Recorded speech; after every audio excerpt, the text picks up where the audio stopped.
And good evening, Sword Family. And welcome to Weird and Unusual Chinese Weapons. Now, the idea for this show came about because people have asked me in the past about certain weapons that I have shown.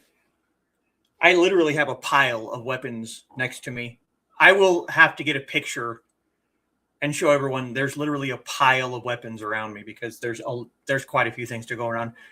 But people have asked me about weapons that I own, trainers, or just steel weapons, and asked me like, oh, what's that? What's that for? What style is that used in? So we're kind of going to try and go over a lot of those things here today because, you know, when people ask me that question in the future, I can just be like, oh, I have a YouTube video about that and just direct them to, you know, this.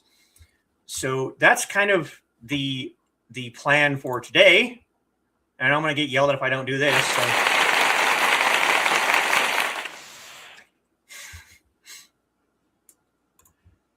And we have a few comments to go about. So let's go ahead and run through those really quickly.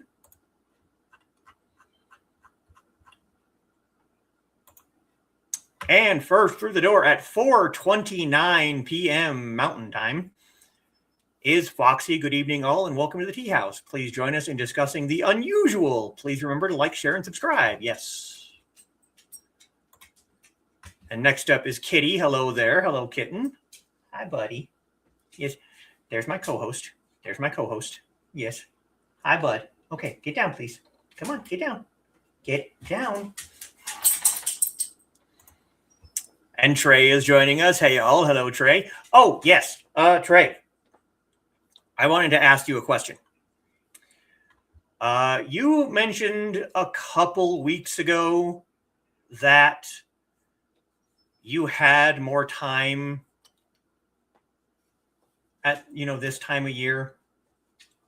And I know you've already been on, hi, buddy, as a Tea Time guest twice. Please get down. I would like to possibly, if possible, if it's not, don't worry about it. But I would like to get you and Foxy, and if I can get her to join, get Kimberly back on to have a panel show with 3 different female presenting martial artists from 3 different styles to discuss just basically what it's like being a female martial artist. So if you would be interested in doing that, I think that would be an interesting conversation. Plus, I just think it'd be interesting to get all 3 of you together in one room, or one virtual room. So if that's something you'd be interested in, please let me know. I have to ask Kimberly, and we would have to find a time that works with her because of like her different medical issues and when she is available. But I think that would be something that'd be really interesting for people to watch. So that's just something that I've considered for the future. And Foxy greeting Kitty and Trey. Girl party. Woo! Trey's partying. Foxy's sharing cheese. Hey, Trey's bringing crackers. Cheese and crackers. All right, cool. And Ruby is joining us. Hey, ladies. Hello, Ruby. Greetings for Ruby. And so far, it's girls' night. And Carl. Oops, no. You're fine, Carl. You're more than welcome to join. Greetings for Carl. And hello, ladies. Yes. Trey greeting Ruby and Carl. And then, yes. So how are you doing tonight? Yes. Doing mostly well, other than being in a lot of pain, but I'm as medicated as I can be at the moment. So, yeah. Hugs for Foxy. Still kicking, so it's all okay. That's the important thing. But yeah, you know, breathing, living, existing. Dan is joining us. Good evening. Everyone ready to learn something new? I hope so. I said, you know, during the AMA that I'm going to try and do more martial arts content for a little while, because we went and did basically 3 months worth of folk heroes. Always. And Carl greeting Dan. Dan got a new pillow today. Nice.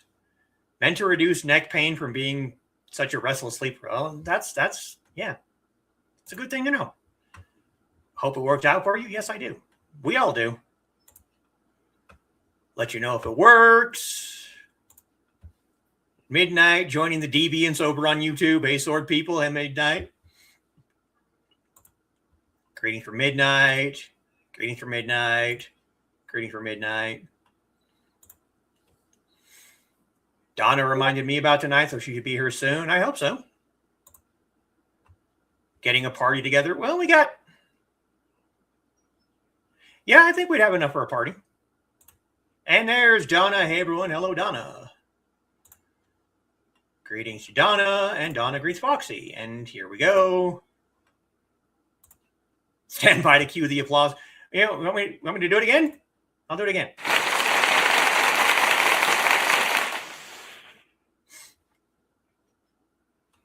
We also have this one.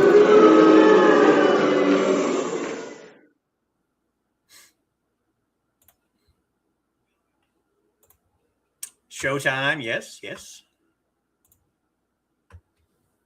Sarah joins us, listening for the usual of the unusual weapons. Well, like I said, I have a pile, and there's even some I don't own. There's some I don't own, so I'm going to have to use like Wikipedia pictures because I don't have any. Greetings for Sarah. More greetings for Sarah. Sarah greeting Foxy and the Dark Pope. Inigo's almost always Pester Pup, but I don't mind. Sarah encourages the Pester Pup, of course. More greetings for Sarah. Sarah greeting the Dark Misses. Kimber driving Lynn crazy this evening. She wants us to go to bed as soon as it gets dark. Don't want to go to bed before 6. No. Silly big pupper, yes. Saw Ted Davies on YouTube and he shaved. I shave every Saturday. That's all I'm gonna. Yeah. She is that. Don't see how we can teach her seasonal changes. Yeah, good luck with that.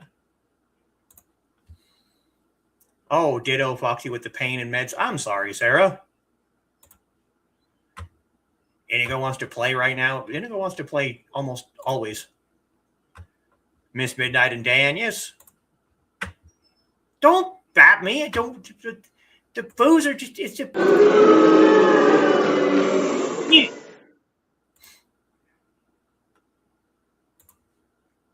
Sarah greeting Trey and Trey greeting Sarah. Plays it 3 times today. Wow. Moving her to our bedroom seemed to elicit her mood. That's nice. Okay, good.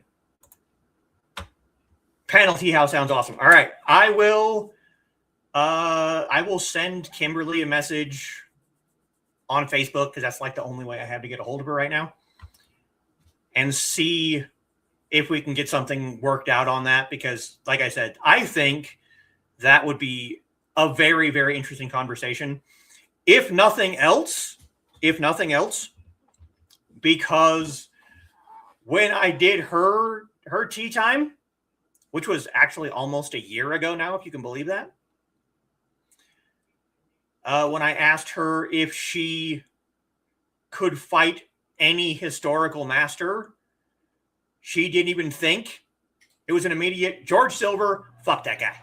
So I think just because of that, I think the two of you would get along really, really well. So yeah, I will send her a message and see if we can get something worked out, because I think that would be fun. And yes, Dan, that is exceptional to hear that the cat is eating more than they were before, because you always want them to eat. Because when we lost Remy all those years ago, I actually feel really badly because the last like 2 or 3 days before we lost him, I was finding puddles in the house, and I was thinking that he was peeing in the house. And literally the night before, he was trying to go under my desk, and I yelled at him because I was getting frustrated with cleaning up the puddles. And what was actually happening is he was no longer able to keep liquid down. So he would go and take a drink and then puke it back up. And I only found that out the morning that we lost him. He was not drinking, and I feel really, really bad about that. So, hug your animals. Hug them, cuddle them, take care of them as much as you can, because one day they're not going to be there anymore, and that just kind of sucks. So, yeah. Pretty much freaking George Silver. Yeah. Who is George Silver? Okay, yeah. Yeah. He is as far as I'm aware, now Trey can correct me if I'm wrong, but he was I want to say he was a general or something, but he wrote a fencing manual or a sword fighting manual that just shit all over like rapierists and fencers. And he was just kind of generally a dick. Not as bad as, the good old Mick Bro, but he was still bad enough that I'm sure a lot of European martial artists don't like George Silver. But that's a European martial art thing. So if you want that question answered, you're going to have to ask someone European martial arts. But yes, exactly, McBro, yes. The, what was it? Hot garbage juice manual. Yes, McBro. All right, so 15 minutes in.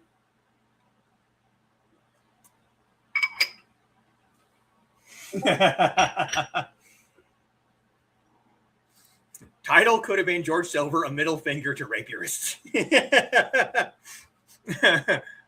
Well, yeah. Seeing as how fencing is about the only martial art I've studied, I doubt I'd like that guy either. McBro ended up naked no less than 8 times. Well, he was Scottish, and they do have a tendency of losing their clothing, whether recreational or not. But okay, so when it comes to Chinese martial arts and Chinese martial arts weapons, everybody knows the 4 pillars, which are the staff, or the gun.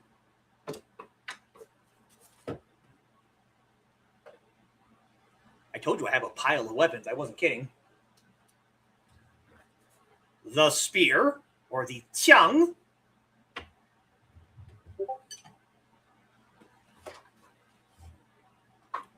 The saber, or dao.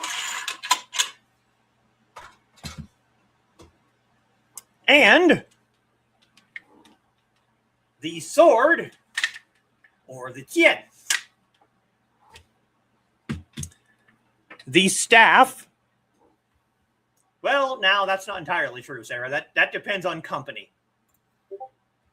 The staff is known as the grandfather of all weapons because it is the basis for all weapon systems. The spear is the king of all weapons because it is the king of the battlefield. The dao is the general. Yeah, see, I know. Because it was the battlefield sword, and the jiàn was the gentleman, because it was considered a gentleman's weapon. But there is far more to Chinese martial arts than just those 4 weapons. So we're going to go through some of the unusual, some of the weird, and just some of the fun. And we're going to start with one that if people watched my top 10 weapons video, you're going to recognize these. These, there's a singular. They're almost always in pairs. These are called deer horn knives. They're called meridian axes. Deer horn knives in Chinese is lu jiao dao. Dao is just, knife.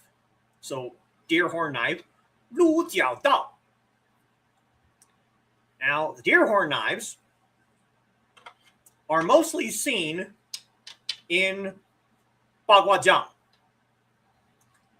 And if you've ever seen someone doing a bagua form, you'll understand how easily something like this would be very easily transferred from an empty hand form to a weapon form. Because bagua, you have kind of almost a Wing Chun kind of stance, with one hand in the front and this hand back here guarding the center line. So when you're moving and changing positions, your hands are always circling. You go from that to this, and you still can circle. You basically have points in almost every direction. The inside in here is the only part that's not sharpened. So this is sharpened, this is sharpened, this is sharpened, this is sharpened. This up here is sharpened. So it's a very easy weapon to transfer from a unarmed form to an armed form. These are Purple Heart. I got these 2 or 3 years ago for Christmas for Foxy. I really enjoy those. And yes, sticks are generally invented first, yeah. Yes. There was deer horn knives in Big Trouble in Little China. Yes, that's true. And as Carl pointed out to me, and I really appreciate this information, Carl, because I was not aware of this, but the Star Trek Bat'leth was actually the weapon designer who designed the Bat'leth was actually inspired by the deer horn knives.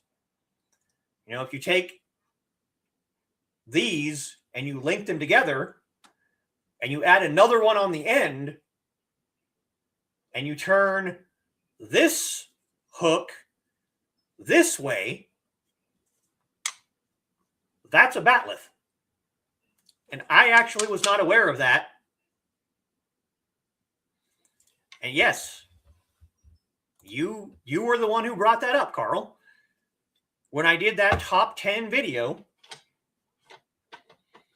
you mentioned that in the comments, and I immediately went out and researched that. And yeah, the guy who designed the batleth was a Chinese martial artist, a Bagua practitioner, and he based the batleth on deer horn knives. It don't matter if it was beginner's luck. That was really cool. I enjoyed learning that because it was something that I did not know. I was not aware of this fact. And learning something new is honestly really cool as far as I'm concerned. Next, we have It's a Box. No. Hey, there's nothing wrong with being good at pointing out rabbit holes. Rabbit holes are fun. Next up, we have the butterfly sword, or the Hu Die Dao. Now, normally it's Hu Die Shuang Dao, which is 2, but I have 1. This is a singular, sharp butterfly sword. Comes in a little leather sheath. I also have a Hu Die Shuang Dao in the other room, a twin butterfly sword, but it is not sharpened. And I just like showing this one off because it's pretty. And the tapering of this one, the blunt one in the other room does not have a taper. So the weapon is basically the same width from base to tip and back down. It's exactly the same. This one came from, I want to say, actually don't remember where it came from. That's really disappointing. I'm disappointed in myself for not knowing. But I could buy a pair of them, but it would have been like double the price. Comes in a nice little silk box. Butterfly swords are most often seen in Wing Chun. They're also called butterfly knives. They're also, especially in Wing Chun, they're called Bat Jiam Do, which is Cantonese, which means 8 chopping knives. It is very similar to a bowie knife. It is. But you have the, can you get it back out? You have this little hook right here, and you can use that to catch the other person's weapon, but it's also used in Wing Chun to switch your grip.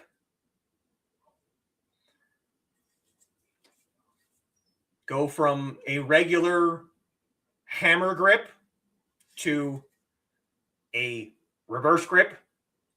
Anyone who watches Cell Sword Arts, reverse grip, Wing Chun butterfly swords. That's something that you see a lot with the butterfly knife. I call them butterfly swords because butterfly knives are a completely different weapon, at least to me. It's the Filipino, I believe. It's either Filipino or Indian. I'm pretty sure it's Filipino.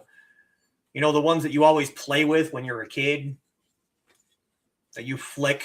I used to have one. I don't anymore. So this is a butterfly sword. That's something you see a lot in those kind of forms and fights, is the switch from one grip to the other. And just like the deer horn knives being uniquely adaptive to Baguazhang, the butterfly sword is uniquely adapted to Wing Chun, because again, Wing Chun has the backhand guarding the center line, front hand ready to attack. You get two of these, one in each hand. The same kind of forward movement where you would usually chain punch. You go 1, 2, 1, 2. You can very easily chop, stab, slash with a butterfly sword. It is a very interesting weapon. It's not one that I'm particularly fond of, at least not when it comes to Wing Chun, because Wing Chun is very rigid when it comes to their forms. And I am not a big fan of rigidity when it comes to martial arts. But it is definitely something that is unusual-ish.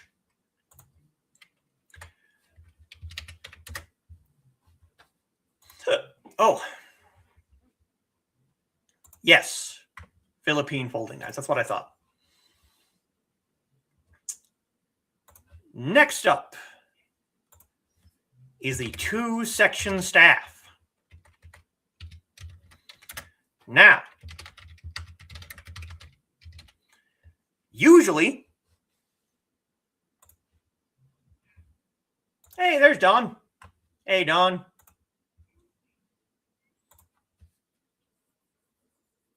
Somewhat similar in exercise to nunchucks, movements are almost parallel. You're not wrong. And usually when someone says two-section staff, that's what people think. Everyone's greeting Don. But in actuality, in Chinese martial arts, the two-section staff is not the nunchuck. Two-section staff. qiāng xiao bang. qiāng xiao bang. The two-section pole, because otherwise it'd be qiāng xiao gun. And qiāng is long and xiao is small. So qiāng xiao bang is long and short pole. And they look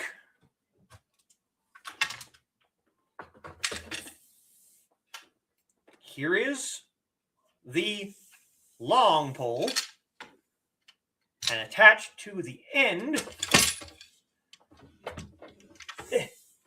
we have a short chain with a shorter pole. This is a two-section staff. Regular sized staff, connection, shorter staff. So it's basically a flail. So you imagine when you are doing staff work, you also have the added weight and momentum of a shorter chained section. You usually see that kind of two-section staff in Shaolin style martial arts. So Hung Gar and Southern Shaolin. But there are forms for it in various other martial arts. And it's literally just a flail on the end of a long pole. I am not a huge fan of the 2-section staff, mostly because it's something that I haven't had a lot of opportunity to use, because I had for years a pair of nunchucks. It was actually the very first weapon that I ever picked up. And it was the two rounded ends of a broom handle, and then I bought a connection piece, and I made it myself. And that was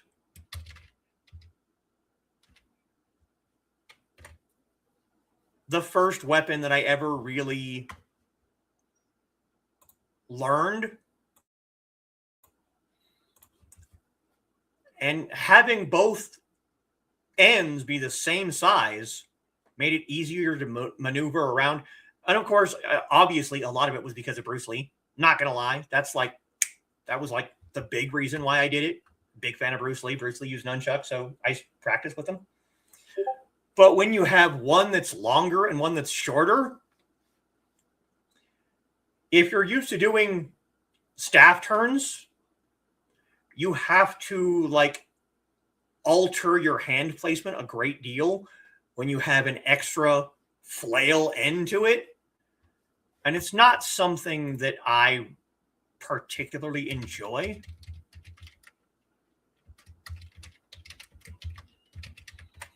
But it's something that I have.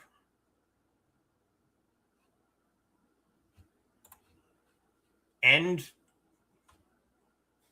I suppose, oh yeah, the butterfly knife. Yeah, cross between a fidget spinner and a pocket knife. You're not wrong.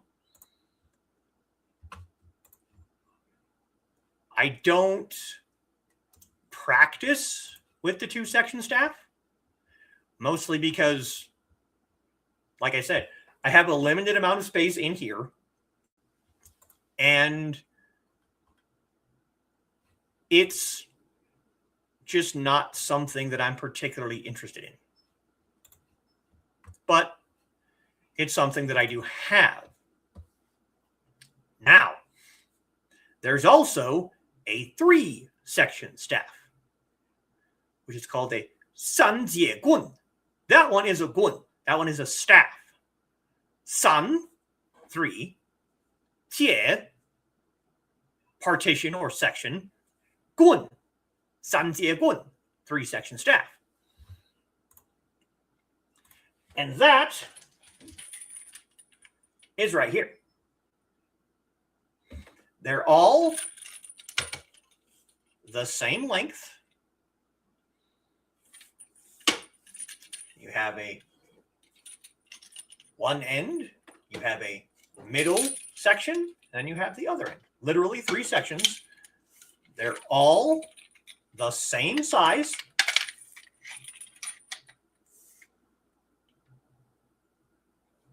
Much easier to deal with than the 2-section staff, even if you have an extra section to deal with.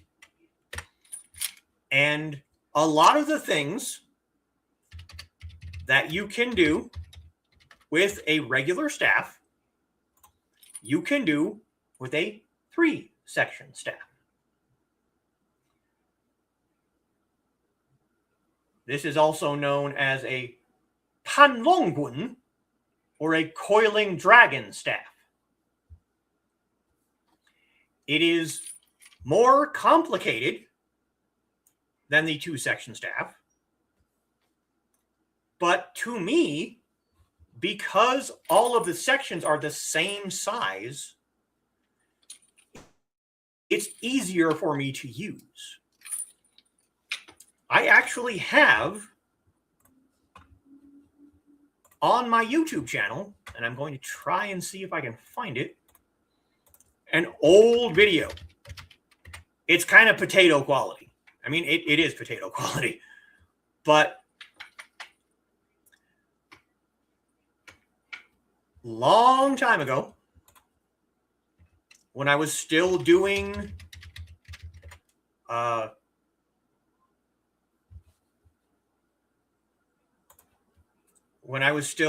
assistant instructor at our local college,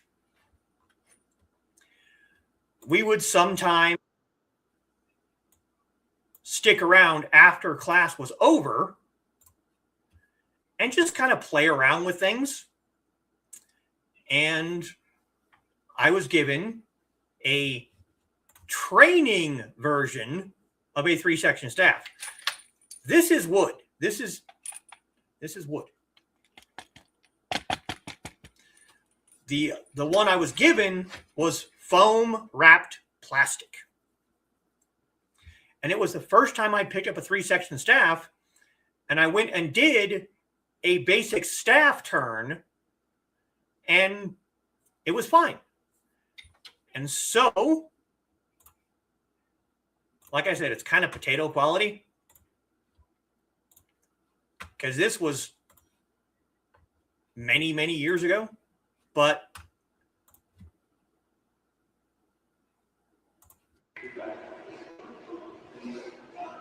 there you go. Basic staff turn, then started walking forward.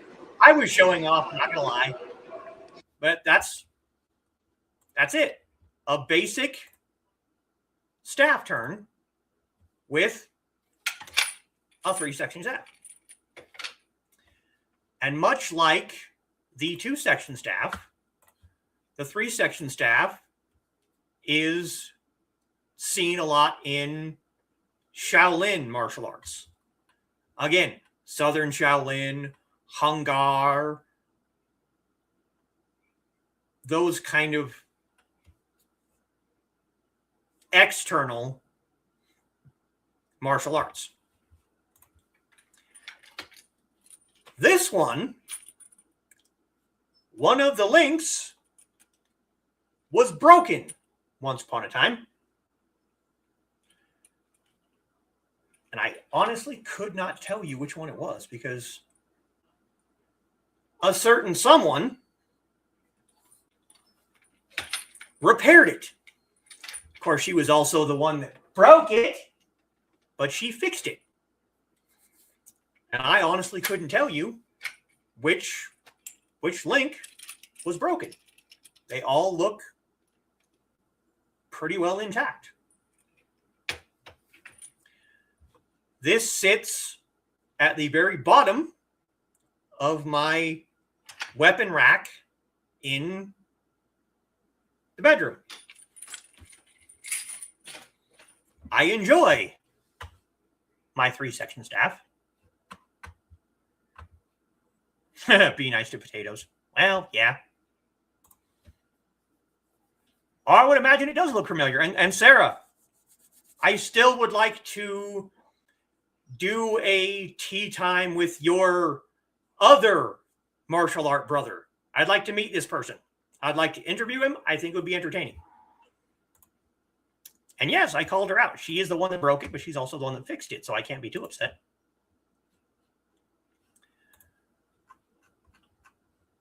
I can't really do it in here, in the house. I don't really have enough room, but I bet I could still do the basic staff turn with this, even with the broken part. Next up, and people have already seen this recently.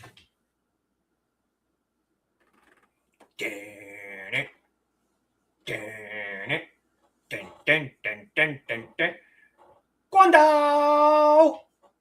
Yes, this is the new trainer Guandao that Dan got me, that I did the unboxing for earlier this week. I love this thing. It's smaller. It's like Foxy size Guandao. It's quite a bit smaller than my wooden and my metal Guandao. But the Guandao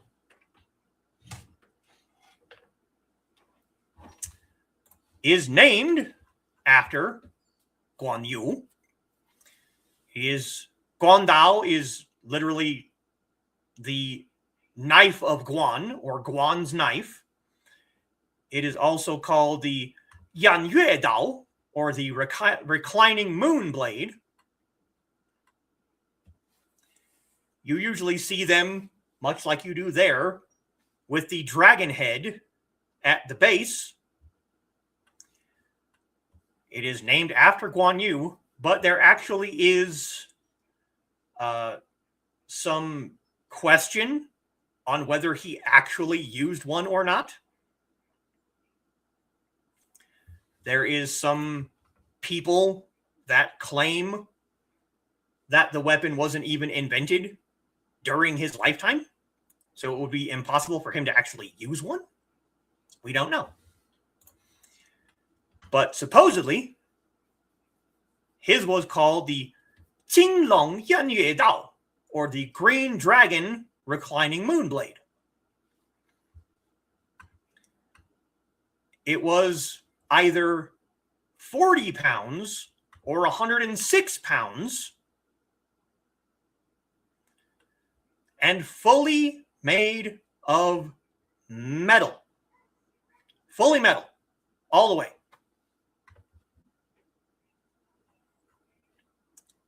You usually see the Guandao again in Shaolin, but also in Wudang. You can see it used in lots of Chinese opera. You can find pictures of them in various martial art manuals from the Ming and Qing dynasties. It is a two-handed, long pole weapon, basically a glaive or a halberd, depending on your particular definition. And I have, again, on my YouTube channel, I have a performance. One time, I did one form with a metal-bladed, wooden-handled Guandao. If you watch my unboxing video, it's over there. And when I walked out on stage with that thing, it was almost dead silent. And from the far back, the back of the auditorium, you heard like two younger male voices go, "Whoa, holy shit, what's that?" So that was always kind of cool to me. Next up is something that you see in a lot of martial arts, but you don't see them much in Chinese martial arts. And that is just your standard dagger. This is a Han Dao. You can tell it's Han because of the Han Dynasty style guard, much like my Han Jian guard. But it has a ring pommel. Daggers in Chinese are Dao, which is just knife, or Bi Shi, dagger. You can see daggers in a lot of martial arts, but especially Emei. Emei is kind of known for dagger fighting.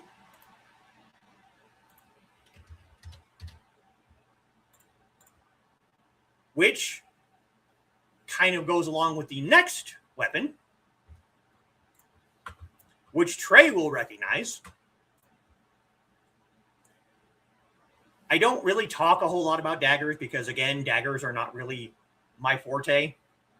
But you can find Emei dagger forms. You can find short jiàn and dao forms. And you could just adapt. You take this, you take a jiàn form, you adapt. You take this Dao form, you adapt. It's just a shorter version of the weapon you already know. But the next one also comes from Mei.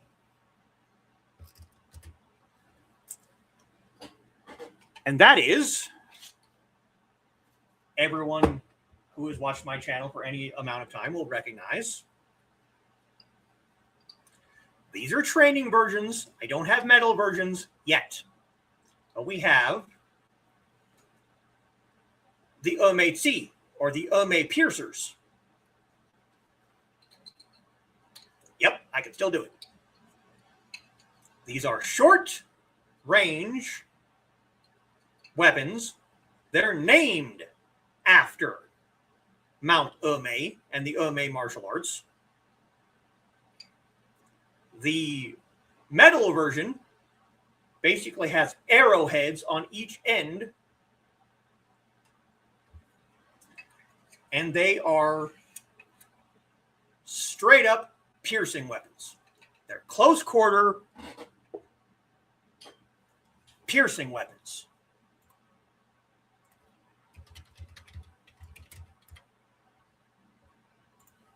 There is also a version without the ring. They're called judges' pens. And I'm trying to find a picture.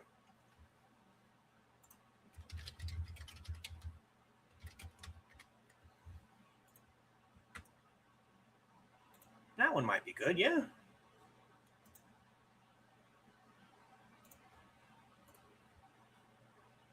Yeah, that one works.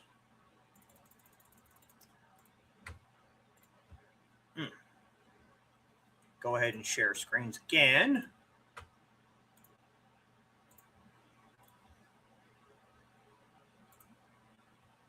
These are judges' pens. They don't have the ring, and they only are tipped on one end. They're meant to resemble calligraphy brushes. Once again, small, short range,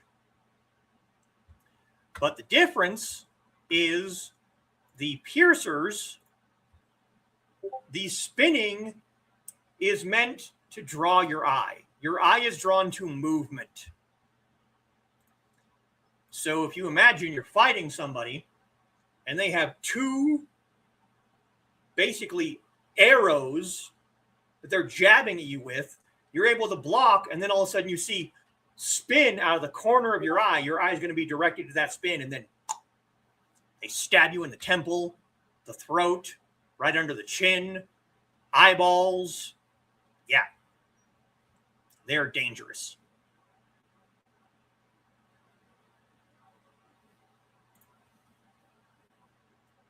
Why do I keep thinking of pole arms as something a farmer threw together back in the day?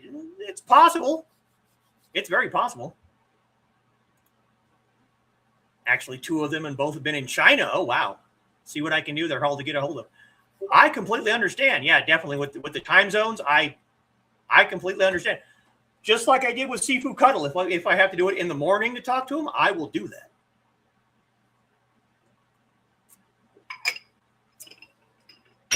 That would be cool. One I talk about the most has a practical, identical background in current ways that you remind. That's the one I would like to talk to the most, yes. And yes, the fidget spinners of death. Absolutely. Same state as myself, just next to impossible. All right, that's cool. Just if you can get a hold of them, try and get them to get a hold of me, and we'll set something up. Yes, stabby, stabby, stabby, stabby. I think just weapons in general are fun. All right, so flexible weapons.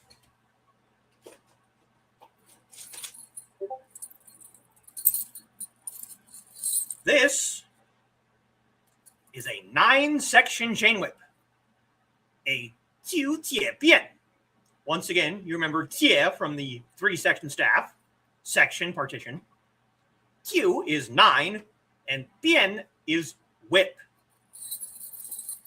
There are 7-section, 9-section, and 3-section chain whips. This is a flexible weapon. 1, 2, 3, 4, 5, 6, 7, 8, 9, plus the weighted end. Now, some of these you can find.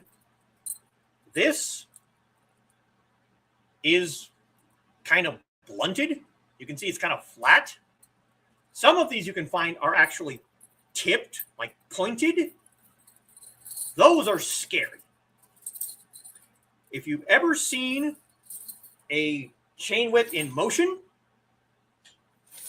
this one does not. This one does not. But I have one in the other room that actually has a flag on the weighted end. And that's so you can keep track of where the end is so you don't clobber yourself with it. I use these on my weapon racks to keep all of my weapons from falling forward. That's also where my meteor hammer is, which is why I don't have my meteor hammer out. Because if I took that one off, all of my curved weapons that are in that rack in there would fall forward. 9-section whips are flexible weapons.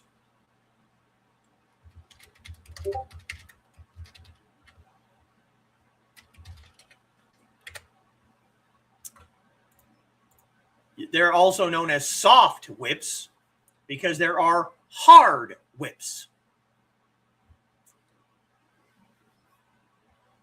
You usually see chain whips in wushu demonstrations. Like if you go to performances, you'll see a chain whip. My first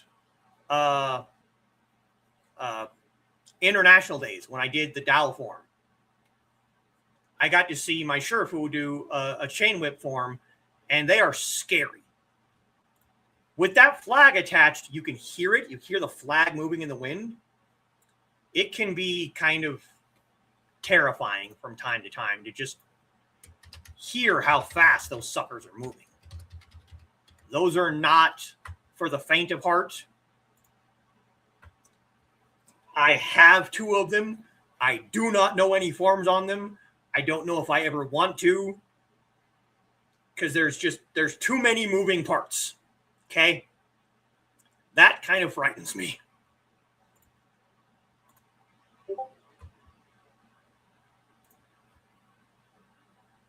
Trips to China, where I got confused. Some epic pics out there in China. One on a long log over water in an awesome stance with weapon and in the appropriate clothing. Nice. No, those are soft whips. Hard whips, I will show you one. Because chain whip are flexible but hard. The hard whips are completely rigid. All right, you're gonna play me like that? All right, fine.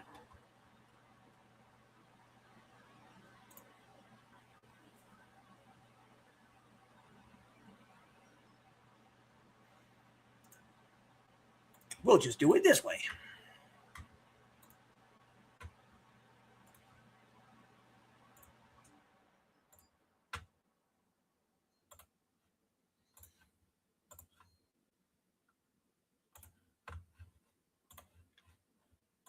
This is the hard whip. It is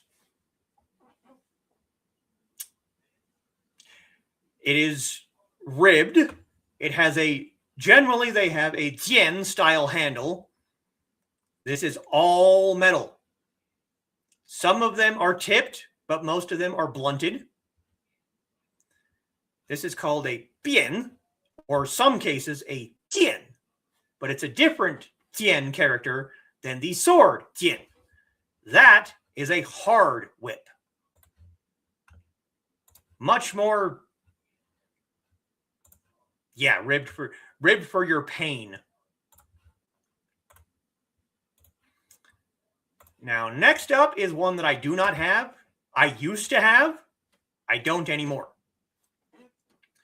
And that is the tiger hook sword. I used to have again, just like the deer horn knives and butterfly swords, tiger hook swords usually come in pairs.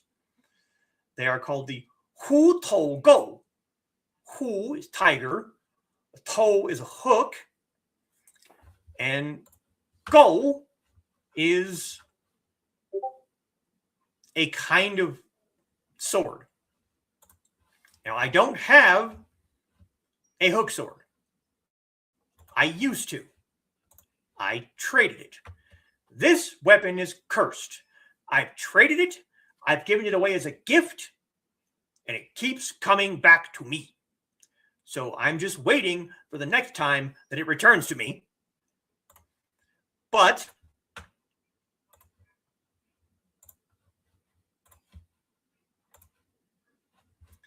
these are tiger hook swords. You can see another crescent blade, much like the deer horn knives.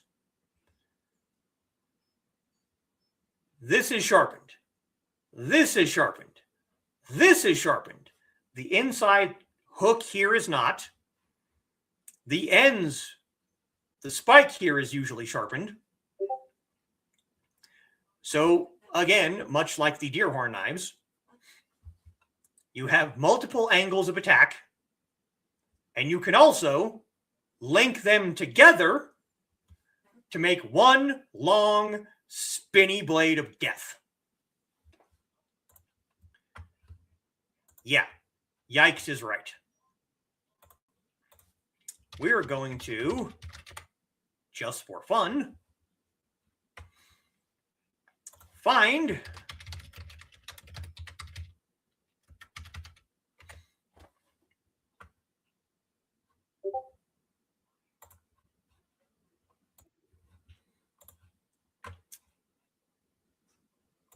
a short, because I did find a short one, demonstration of the tiger hook swords.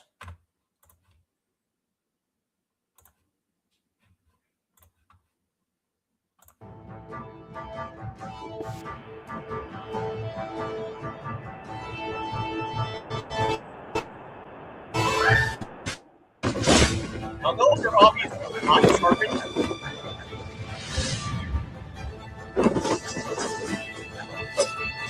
There she goes. See? Hook them together. Oh!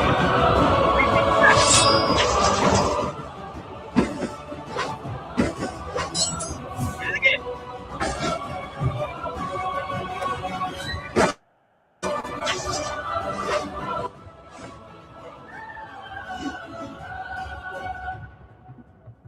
Now let's see if we can go back to just that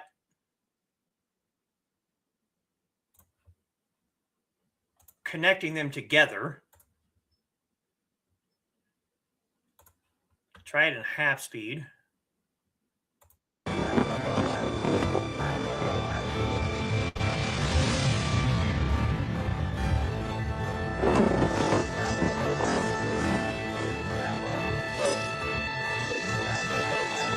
Together, long sweep.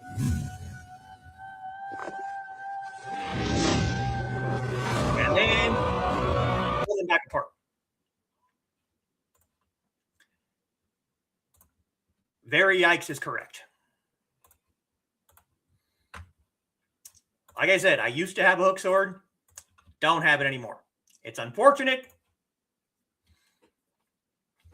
The hook swords are used in Northern Shaolin, Seven Star Mantis, and Sai Li Fu, but you can also find them in Bagua, mostly because of the similarity between the tiger hook swords and the deer horn knives.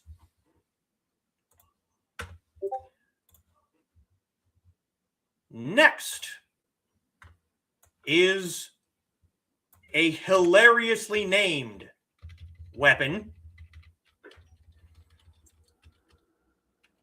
the chicken sickle. Chicken sickle. The qiāng, the chicken claw sickle. I do not have chicken sickles. I don't know if I want chicken sickles. If you've ever seen, oh geez.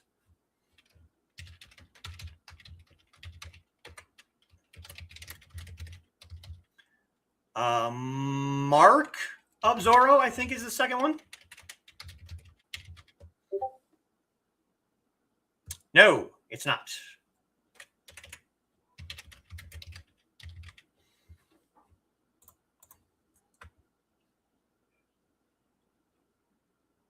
Legend, yes. If you've ever seen Legend of Zorro, when his wife Elena is fighting the guy on the train,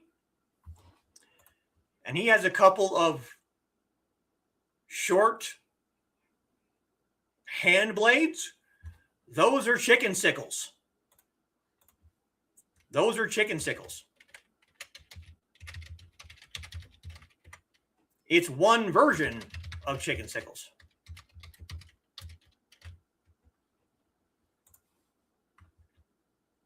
You can also find them basically sword-sized.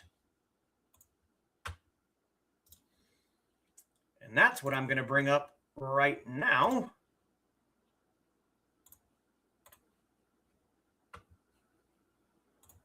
Is sword-sized chicken sickles.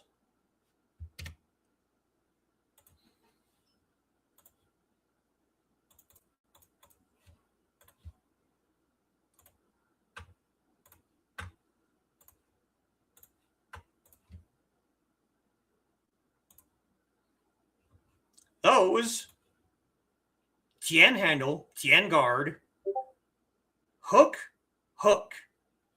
chicken sickles. You also can find them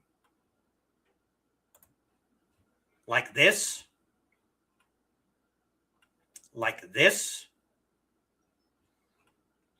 or like the character from Legend of Zorro. Chicken sickles. Yeah. Chicken sickles are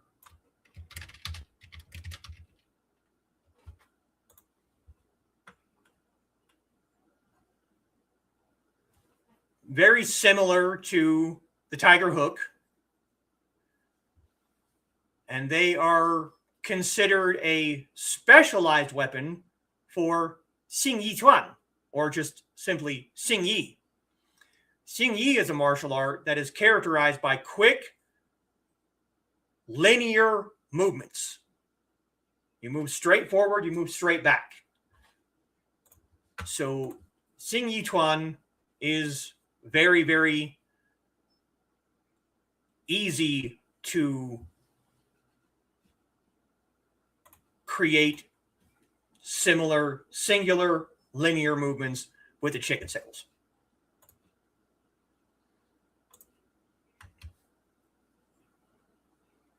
Sounds like chills during chicken pox. Well, no, that'd be chicken sickies. Chicken sickies. All right, we only have a few more to go through. The next one is one that anybody that is familiar with Cindy Kev will recognize, and that is the fan, or the shanzi. You see this a lot in Tai Chi. You can see it in Bagua. You see it more in the internal, the Neijia martial arts. Some of them, the ends of the spine will have tips on them, blades, basically arrowheads. You can find bladed fans. You can make a bladed fan. You can obscure so that they don't see what's going on behind you. And then again, the eye is drawn to movement. So look over here. Closed, they're used as a bludgeoning tool. Under the throat, temple, eye, groin, neck, ears. There are multiple different ways to change direction. Holding one, you can just toss it. You can spin it. I have learned a little bit of fan forms, not nearly as much as some people. This is sometimes considered a hidden weapon, mostly because you can carry it on your person anytime you want, and it's not going to draw attention to you. Look, anti-cavalry, yeah, especially with those hooks on both sides. You know, one going this way, one going this way. You could very easily trip a horse. Something to catch shields or spears and redirect them. Yes, yes. Xingyi is kind of a battlefield martial art like that. So that's a pretty good guess, Dan.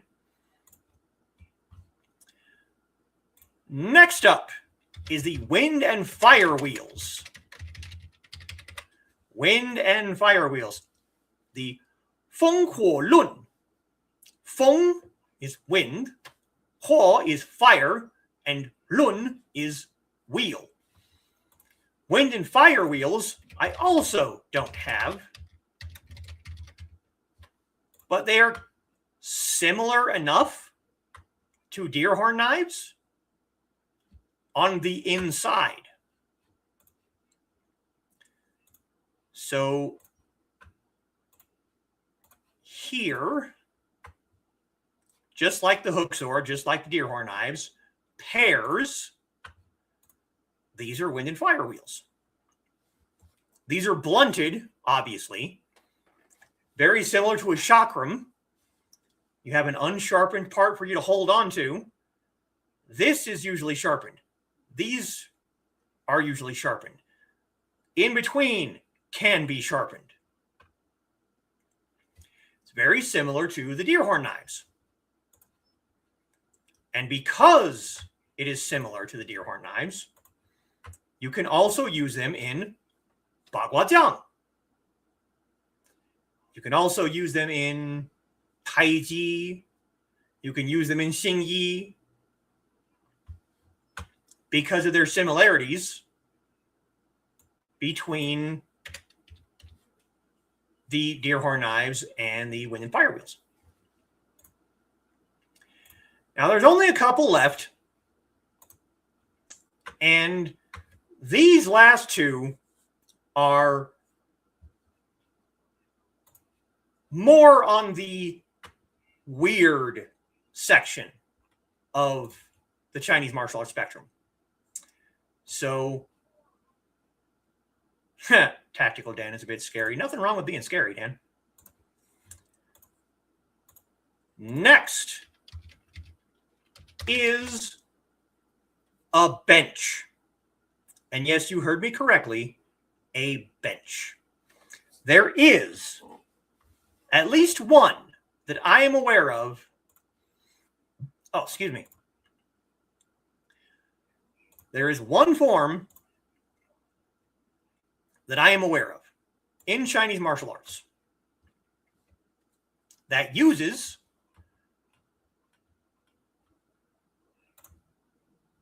come on up here.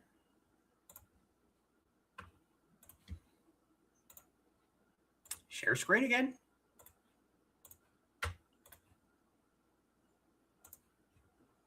A bench. A wooden bench. Jackie Chan in the first Drunken Master movie uses something like this. You can find Sammo Hung using something like this. It is literally a hardwood bench that you can use as a weapon. Now I'm trying to find. They have a video for sale on this site that uses yep, there it is. Hungar Dragon Head wooden bench. So let's full screen this baby. Turn it down a little bit. The Dragon Head wooden bench is so named for the manner in which the ends of seat are used for striking. Hard, powerful strikes using the blunt ends are very much in keeping with the dragon style of fighting. Some benches even have dragon figureheads mounted at the ends of the seat to emphasize this point. The bench itself is constructed without nails, screws, or even dowels, relying on carefully fitted joints to give it its lightness and strength. All benches are... Now, did you hear that part? Let me turn that up so you can hear that again. The bench itself is constructed without nails, screws, or even dowels, relying on carefully fitted joints to give it its lightness and strength. Constructed without nails or screws or dowels. It is all benches are handmade and at one time were a major carpentry business. This set will be taught in 8 lessons. Each lesson will begin with hand techniques, then proceed to footwork, and finish with refinement and timing details. After each lesson, applications of techniques will be shown. And hey, if you get tired while you're practicing the form, you have somewhere you can sit down. You have a bench you can sit on.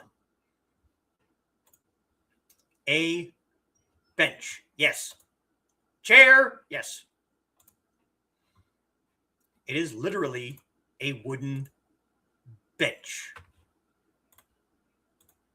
That is the only form that I know of for that weapon, but a form exists for that weapon. Looks like spear polearm would carry over. That's very true. That is very true. Yes, it would. And now, the very last one is the horsetail whip, also known as the fuqiāng. Fuqiāng. Now, it's not a whip like the chain whip. If you look at, don't fall over, our spear here, this tassel, this is also called a horsehair tassel. You basically take this and you put it on a handle. And you have the fuqiāng.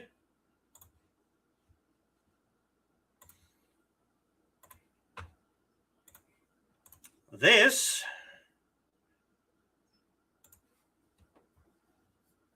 is a fuqiāng. This is a horsetail whip. Now, I know what you're going to think. I know what you're thinking. I know what you're going to say. That wouldn't hurt. If you've never been hit in the eye, in the wrist, the elbow by a horse's tail, especially going fast enough, it's still a flexible weapon. They can hurt. Yes, they can. What are you sorry for, Carl? Yeah, see? Been hit with a horse's tail. Exactly. Those things can hurt you. You have kind of a netted area here to hold it all together. And the rest of this is horsehair. And a lot of animal hair is like wiry as hell. And there are some historical sources that say you could hide steel wire inside the horsehair so that when it whips you, it's not just the horsehair that's hitting you. There's also steel wire in there that will hit you. And the forms, if I can find one,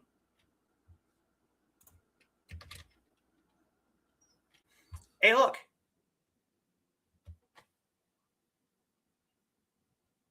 It's David and Clark from Sellsword Arts.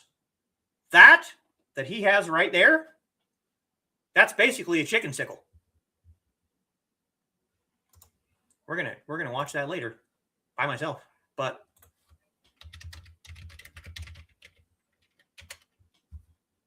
let's see if we can find a form.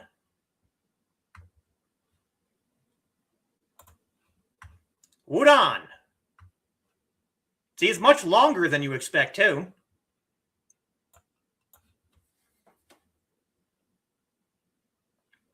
And there's going to be a lot of flicking, like right there, flicking and whipping motions. Now, again, people would look at that and go, that wouldn't hurt. Yeah, let him hit you with it. Let him smack you in the face with it. Let him smack you in the groin with it. Let him hit you in the back of the neck with it. And then also keep in mind, again, you can hide steel wire in it. That is not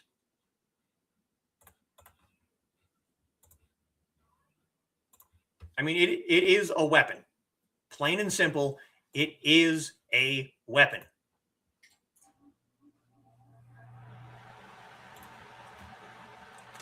That is my list. We're 20 minutes over the hour, and there's still more things I could talk about. There's still more weapons out there that are strange and unusual in Chinese martial arts. This is not an exhaustive list by any means of imagination.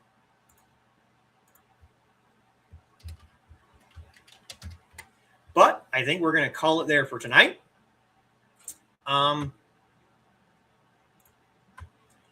We might possibly not be doing the game stream on Monday.